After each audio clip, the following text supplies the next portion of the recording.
State Representatives Larry Dixon of Montgomery and George Clark of Greene County say Legal Services is sticking its nose into business that's not theirs. The Alabama House has already passed a resolution calling for an investigation into the Legal Services Charter. Representative Dixon has asked for a federal probe.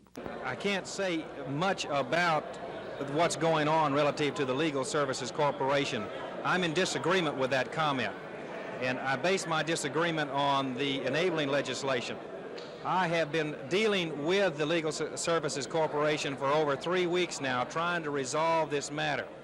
I have turned it over to the U.S. Attorney's Office, and if I try to go public with it and try to make some a splash about it before he's completed his investigation, he will not pursue it anymore. Of course, they are sponsored by taxpayers' dollars, and the code says that they are not supposed to engage in lobbying activities. There has been evidence that they have been engaging in lobbying activities. Legal Services Corporation Administrator Sam Davenport says Legal Services is obeying the law and is allowed to lobby.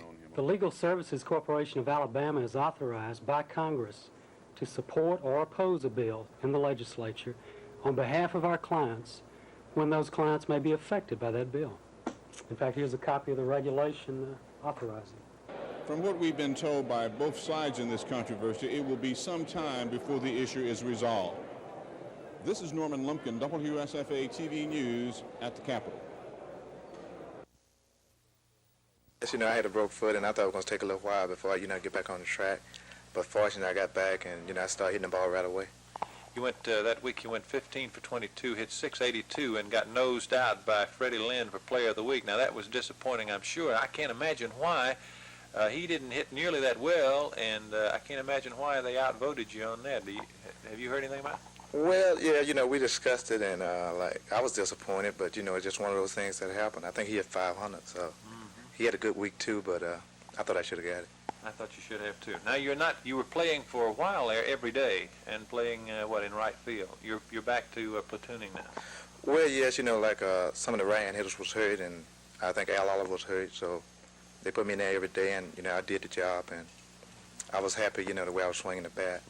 And now, it's so hot in Texas till I think the manager want to go with a platoon system. You still got the good eye, getting the bat on the ball well? Well, yes, when I had that streak, I was hitting the ball good, and a lot of the pitchers was pitching around me. I got a lot of walks. I think that week when I had that 15 for 22, I was on base 23 times out of 30 times at the plate. That's not too bad. Scored a lot of runs too. Yeah. How is the foot? Well, the foot, it's been doing, fine. I've been running good, and I'm surprised myself. I didn't think I'd come back and, but after some of the games it ached, but otherwise, I ain't had no problem on it.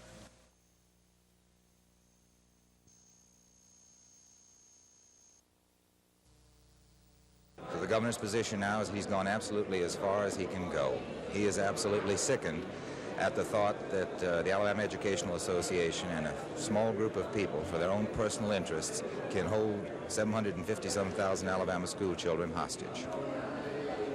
Is the governor now thinking more about calling a special session after all?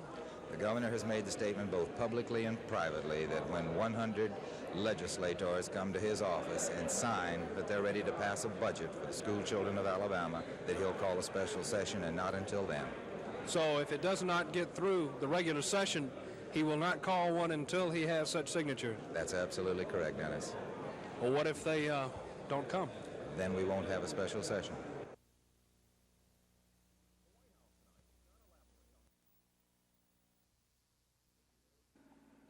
The temperature was hot and the sky was blue, a perfect day for an air show. Today's event was sponsored by the 187th Tactical Reconnaissance Group of Alabama's Air Guard in celebration of its 26th anniversary of service to Montgomery.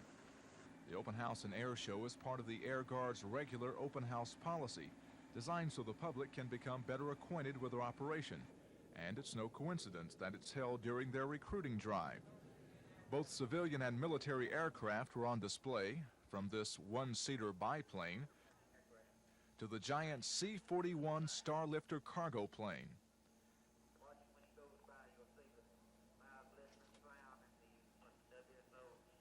and it's only natural to want to see how it feels in the driver's seat. The latest in Air Force jets were lined up for inspection, some sporting colorful artwork. The highlight of the day was the air show, kicked off by some heart-stopping stunt flying by the daring men in their biplanes.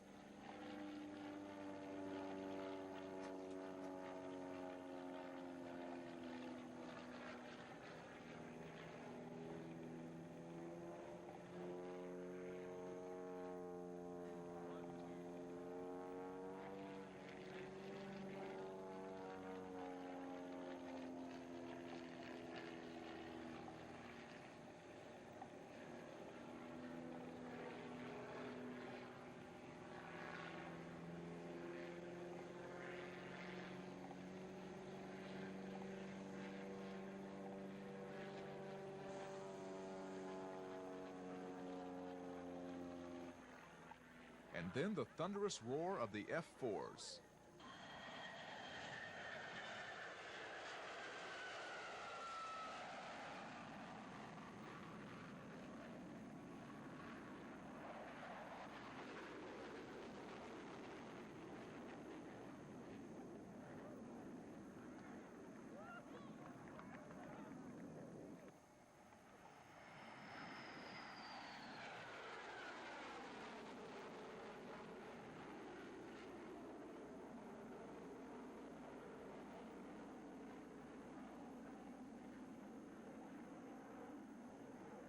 Michael Jones, WSFA TV News at Danley Field.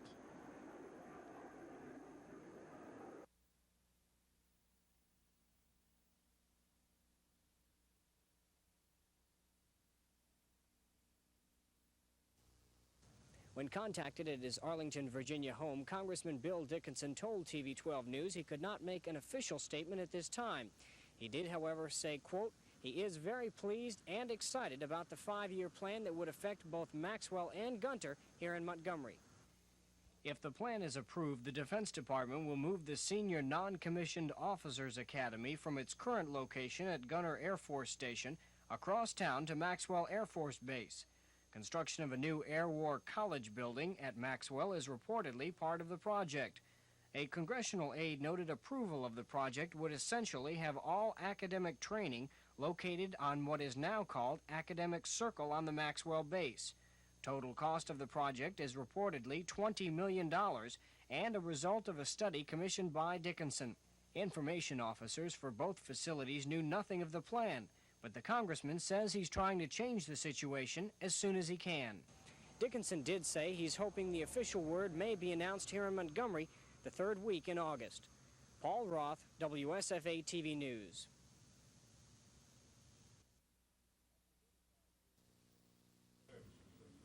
After 35 years of service to the state, Mental Health Commissioner Taylor Hardin says he's going to retire. Well, I today want to officially say to you that I do intend, on or before July the 30th, to file my application for retirement with the retirement system, and then my retirement can officially begin on September 1, which would fit with my plans, would give you some 5 or 6 weeks to seek a successor, and even more in view of the letters you've had from me expressing my intentions to do this. So this is a significance of why it's done today, but it really represents the cumulative thinking of many months and really extending over a year and a half. At a recent Civic Club luncheon, Hardin said he had been with mental health longer than he'd originally anticipated, but he's satisfied with the accomplishments of his 5.5 years with that department. Hardin says they've added 5 new facilities since he joined mental health department, and they've reduced overcrowding by a substantial amount. In the funding areas, Hardin says in the 5-year period, the department's funds have doubled to a present expenditure of just over $120 million a year. Hardin says his only major disappointment is the lack of renovations to the 3 major institutions, Partlow, Searcy, and Bryce. But he says at least he's leaving the board with present plans for the renovation of Bryce Hospital in Tuscaloosa. The board accepted his resignation and appointed a 5-member search committee to look into possible replacements. Chris Grimshaw, WSFA TV News.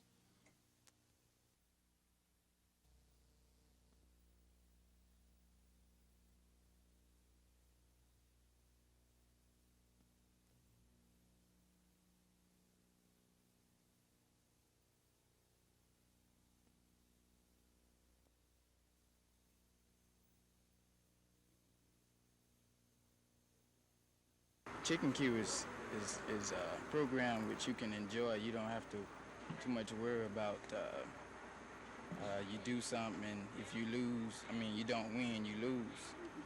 Well, in a chicken queue, it's sort of like you can enjoy cooking, and after you cook and the judge, you can really enjoy what you cook.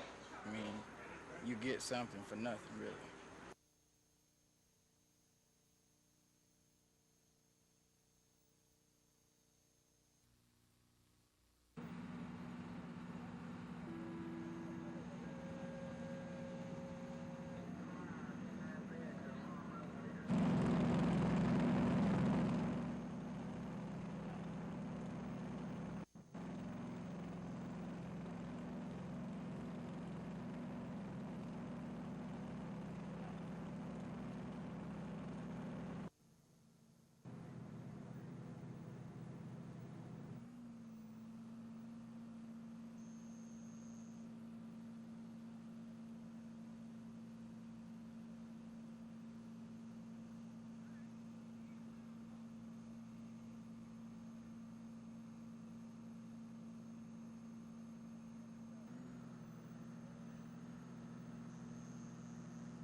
Some argument or some discussion as to what our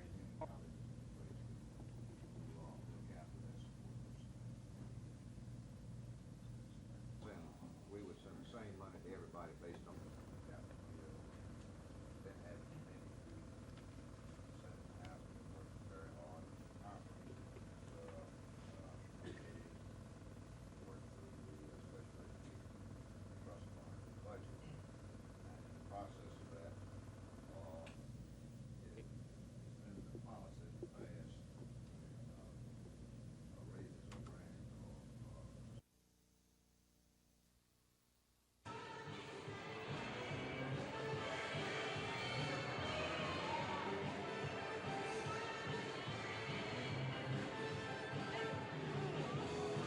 The competition was the culmination of a week's efforts.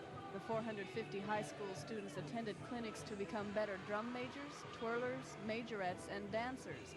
Band musicians and flag corps members also received instructions. Such well-known instructors as William Moffitt of the University of Houston helped to teach the students. Alabama State University's band director says the high school students are enthusiastic about the program. Just a tremendous action. It's been truly an aesthetic experience. They've worked very hard, but today we have the results, and they're very happy, very enthusiastic. And are you enthused?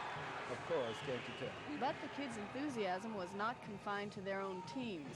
They also applauded the efforts of the other students from all over the Southeast. Lisa Nielsen, WSFA TV News.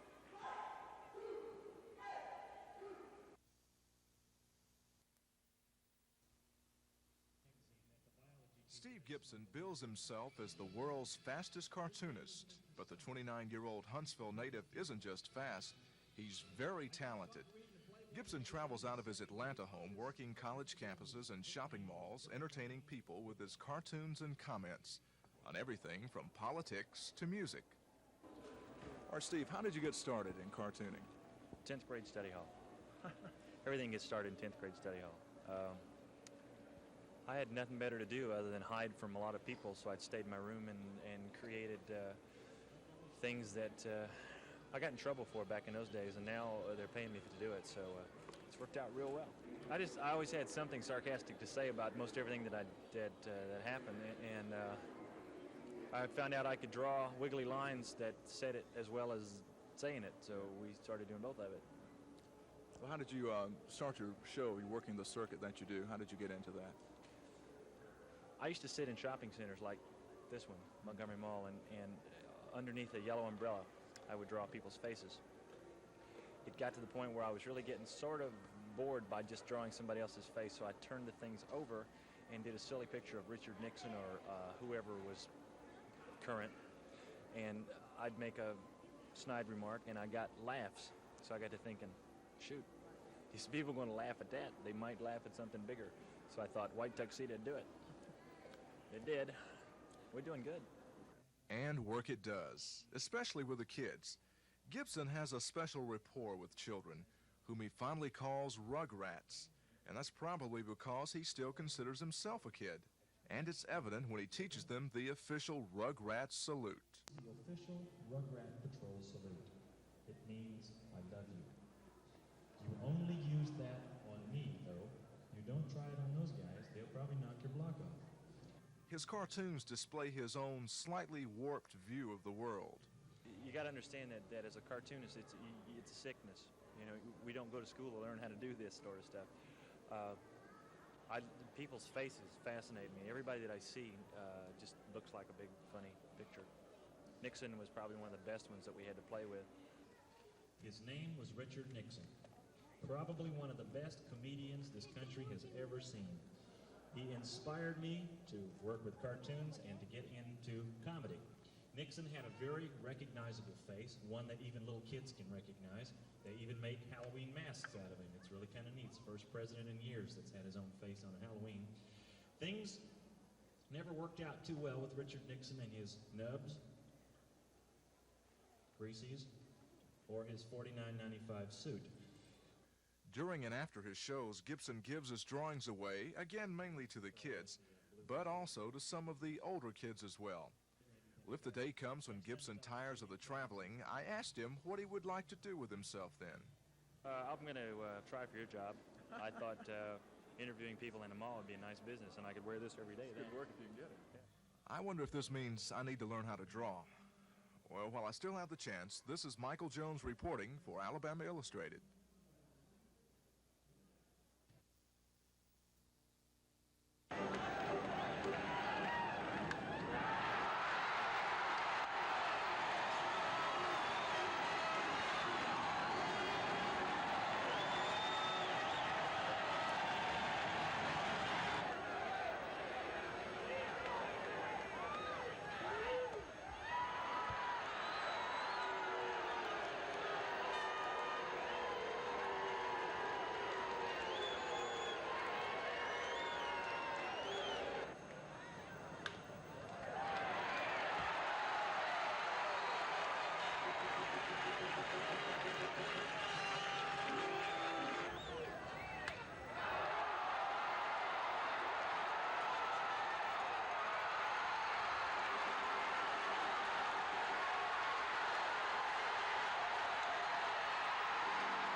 The House worked on its special order calendar for several hours before a motion in writing was read asking for reconsideration of the suspension of the rules for final passage of the education budget. The sequence of events was much the same as it had been the half a dozen times the suspension of the rules vote had come up. This time, however, House Speaker Joe McCorkadale called for a voice vote on the suspension of the rules and ruled that the rules were suspended. The bill then quickly passed on a vote of 87 to 13. Immediately afterwards, the House voted to non-concur in the teacher pay raise bill passed in the Senate, and that was sent to a conference committee. As far as the unusual voice vote, Speaker McCorkadale says it was proper procedure. No motion was made for a recorded vote. Had it been, it would have been granted to these people. I've always followed that pattern, but without that being done, a voice vote was in order. Later, McCorkadale joined Governor Fob James and other administration leaders in the Speaker's office. Governor James was obviously pleased. Delighted that, that this has happened, of course. It means that we will not need a special session. But more than that, it means that our government can start to function with a firm sense of direction. As I said before, I think this whole legislative session has been very constructive. I'm absolutely grateful for the leadership under the Speaker here and Governor McMillan. And I want to say this to all the legislators. What they have passed, the executive branch will carry out their mandate fully to the letter and the spirit of the contents. And it's the people of Alabama will be better off on account of it. There were many who were not pleased, particularly with the voice vote. Paul Hubbard, Executive Secretary of the Alabama Education Association, was one of them. I don't think in the wildest stretch of the imagination the majority of the House believed that they had the votes to suspend the rules, and we're sorry that it passed that way, but if that's the way some people have to have their way, then that's all right. State Representative Cecil Wyatt, who was closely tied to the AEA during the debate, said the action on the budget was the emptiest victory any governor ever had. Furthermore, he says they have lost the trust of Speaker McCorkadale. He has told us on major issues we did not have to call for the ayes and noes. He would automatically give them to us. It was only on suspension of the rules of issues that were not that major that he would take a voice vote. Governor Fob James now has his first education budget, a budget that was fought for long and hard. But the price the governor paid for the budget in the way that it was passed in the House may prove to be more costly than he ever thought over the next 3 years. Dennis Latham, WSFA TV News at the Capitol. During a morning news conference at the Capitol, Governor James discussed the final passage of the education budget and the teacher pay raise bill. When questioned about differences in the final legislation and what he had proposed, James said he did not anticipate any problems. The difference in what has come down and what I initially sent up on a $1.2 billion budget is almost nominal. And that is why I don't think we will have any problems in resolving that matter with the parties that have concern about it to that total satisfaction. The unusual action on the education budget sparked some angry reaction toward Governor James from State Representative Cecil Wyatt. And let me tell you now, Governor James may have won, but it's the emptiest victory any governor of this state ever won because he has made 26 enemies for 4 solid years, I can tell you that. And they will read every bill at length as long as I stay in this legislature, and I've got 3 more years. James, however, did not seem to be concerned about the reaction. I'm not going to try to give him any reason to make trouble. And I have no ill feelings toward anybody in the House. And, you know, people get on the floor of the Senate and get in the heat of competition and things are said. It's like in a football game or any competitive contest. And as soon as it's over, you shake hands and you forget those things. The recent shakeup in the Medical Services Administration was also discussed. Governor James said he removed Jack Worthington as administrator because he felt the program was not being managed properly. We thought it needed a management change. We think many things can be done there that have not been done, and it starts at the top. And the consolidation took place. That position was vacated. The governor said he still intends to push as hard as he can to get at least part of his proposed new state constitution passed on the final day of the legislative session, July 30th. But he conceded it's late in the ball game. Dennis Latham, WSFA TV News at the Capitol. When a harried voice vote made way for final passage of Governor James's education budget, planning began for hearings that will draw the framework for the war on illiteracy. Governor James spent an hour and a half meeting with his education advisor, Dr. Robert Lager, with State School Superintendent Dr. Wayne Teague, and the Director of the Division of Instructions for the State Department of Education, Dr. Bill Berryman. In that meeting, the governor listed his priorities to the education officials for his war on illiteracy. The $1.2 billion budget includes an $8 million appropriation solely to be used by the education officials in whatever capacity best battles illiteracy. And it's my belief that any money we spend to improve the management of our schools would be the best money spent. I think the governor feels this way. So Teague says plans on just how that money will be spent will be completed before September 1st and the beginning of the school year. This new budget is about 10% larger than this year's, and Teague says belt tightening will be felt by all in the education system if the economic conditions falter. If the economy stays as it is now, the budget will hold up. In other words, not be going into proration again. But if the economy drops off much at all, this budget could be in trouble the same as last year. But with the reserve built in, I feel like this budget should make it through the year. The budget mandates that at least $11 million be left over at the end of the fiscal year. That's the condition for at least a 7% teacher pay raise. Teague says making ends meet will be tough when there's no promise of a stable economy. At the State Department of Education, Chris Grimshaw, WSFA TV News. Well, I would hope, and I feel fairly confident, that the war on illiteracy money would...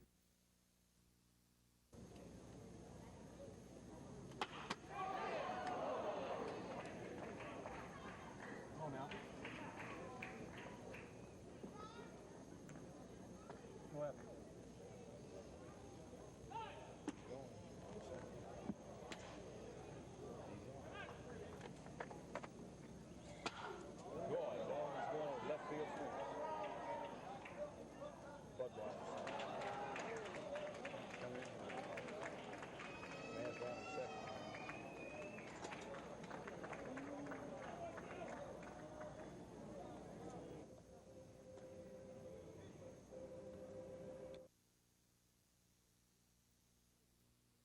Was not spontaneous, but I had given some thought on the possibility that if we did not have a call for the ayes and noes, that we would have a voice vote. We do this all the time, as you know. Anytime that we have a suspension of the rules requested, it's most always by voice vote. We approve the journal at the beginning of each session with a voice vote, which we must suspend the rules to approve the journal each day. There were many members of the House, and I certainly would not name anyone that would like and did like the idea of not having to push a button on that particular vote. Those of you that were in the House chamber, I think, could say with confidence that the vote was there on suspension, which is a 4/5 requirement, because there were very few noes, and it was interesting to note that many that had voted against suspending the rules by a recorded vote were some of the loudest in their voices to acclaim the suspension with the voice vote. And in addition to that, there was no trickery intended in it, not by any means. And I think, as I have always done, if there's a close vote, and you've seen me do this many times on a voice vote, I make the statement that the chair's in question and we'll vote, which we would have done this last night had that been the case.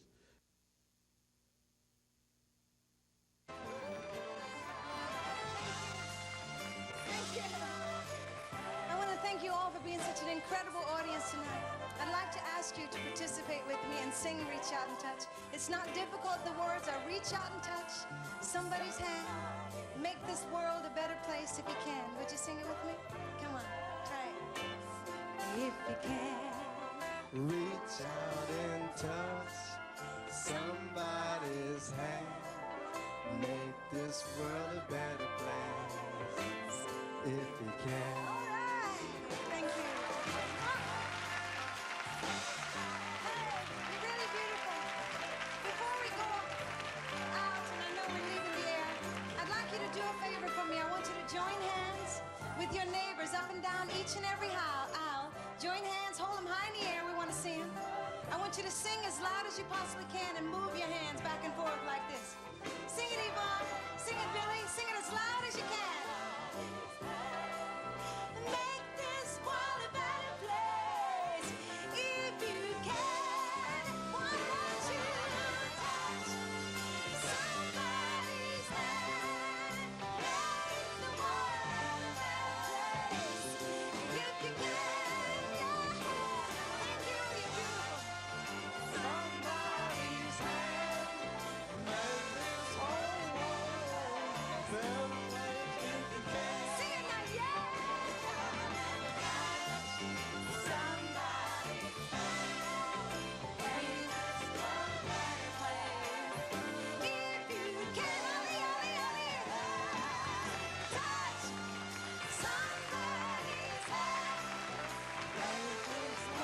That I want to have.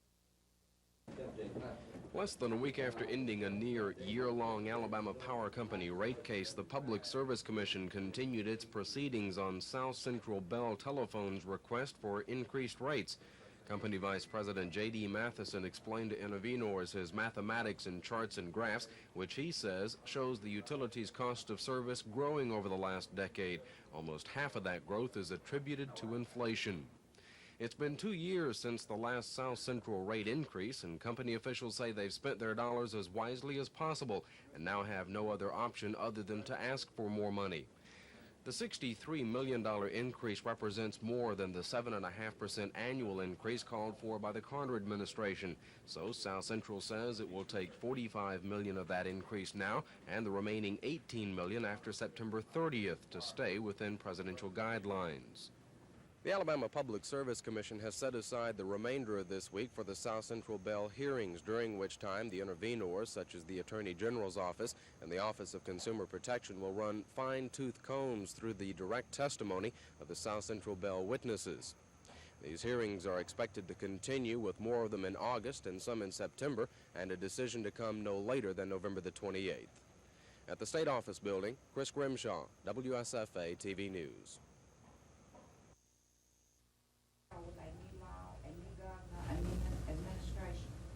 We're a little bit befuddled with all that has fallen upon our shoulders, how the plan is going, how we're spending the city dollars, so forth. And of course, everybody in the state government.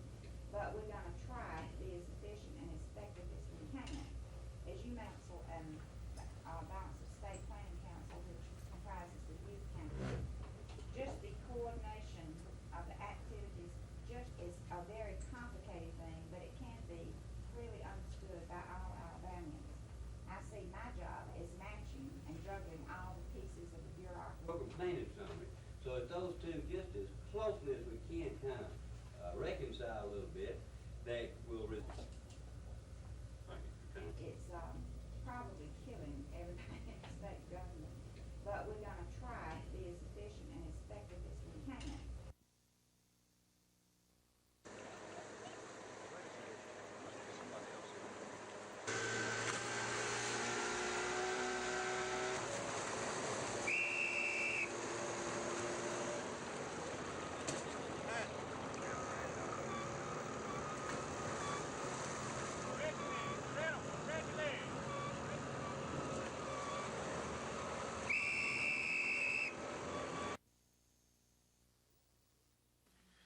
The recommendations range from improving the locking mechanisms on critical valves to expanding mandatory training for all nuclear power plant workers.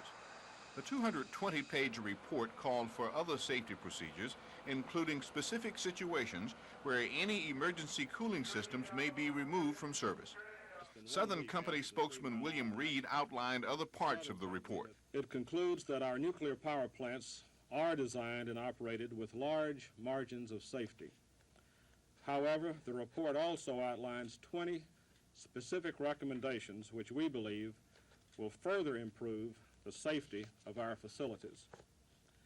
These recommendations range from improving the locking mechanisms on critical valves to expanding mandatory operator training through the use of nuclear power plant simulators. As you will note, the task force also has recommended that more formalized shift changes be placed into effect immediately to assure that the status of the plant's safety systems will be fully communicated from the operators of one shift to those of the next. In addition, the task force is recommending that operating procedures be revised to state specifically under what conditions the plant operator may remove any of the emergency cooling systems from service. Power company officials also announced today other studies will begin into 11 other areas, including expanded use of computers to provide additional information to the control room operators. All this is designed to prevent or minimize a catastrophic 3 Mile Island incident. This is Norman Lumpkin, WSFA TV News reporting. Legal Services Corporation requested the restraining order, and lawyers for the state didn't argue against it. Legal Services has filed suit on behalf of nursing home patients who recently received Social Security cost of living increases, making them ineligible for Medicaid. Governor James this year refused to raise the income ceiling under which nursing home patients can receive Medicaid, saying the state has no money to support them. But a lawyer from the state attorney general's office told Judge Varner there is some likelihood the governor will change his mind and raise the ceiling after all. And in a letter to private nursing home directors Friday, the governor said he was reconsidering increasing the income eligibility figure. Until the governor makes a decision about the future of nursing home patients, the estimated 183 affected persons will stay where they are. We just want the status quo maintained until the state has an opportunity to work out the financial situation. Our only concern is for our clients and those of the elderly in the nursing homes who would otherwise be dislocated by cutoff in funds. The restraining order gives the governor a little more time to try and find a solution to the Medicaid crisis. Lisa Nielsen, WSFA TV News.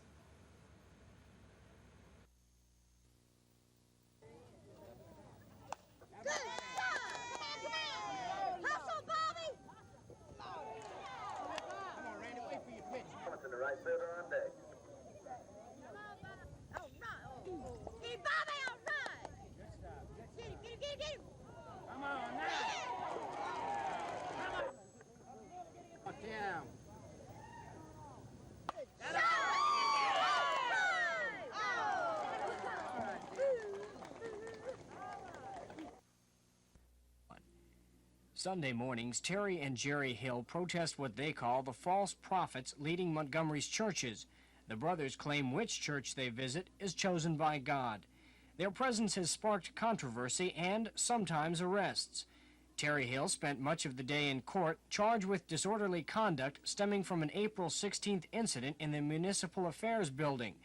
Dr. J.R. White and his associate Alvin Stewart charged Hill with threatening them and trying to provoke a confrontation. On the stand, the pastor told how Hill and two other persons had followed him after a trial involving Jerry Hill, repeatedly saying they would be at his church that Sunday and that they were going to get him. White later told the jury police now escort him to and from his car on Sundays, in addition to patrolling the church to ensure no violence will occur between the brothers and church members. Attorney Charles Price, who was appointed as a public defender for Hill, tried to show the incident was exaggerated and the case was about nothing more than to, quote, get Terry Hill. The 7-man, 5-woman jury later handed down a guilty verdict, with sentencing set for August 6th. Paul Roth, WSFA TV News.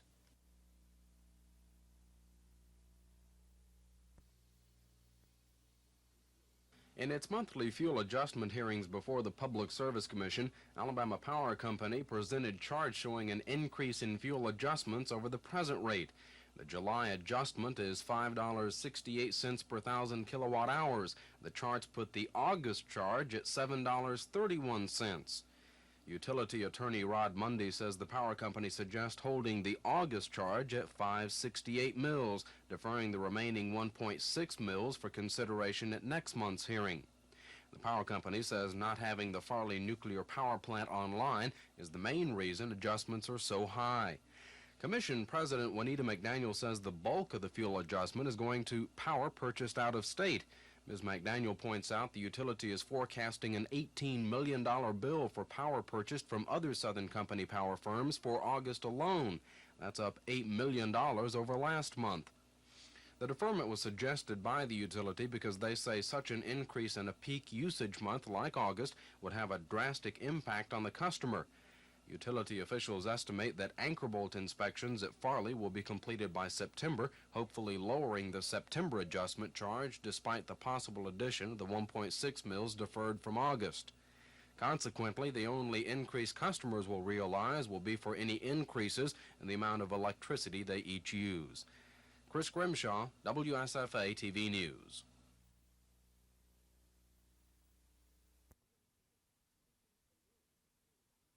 With you, I think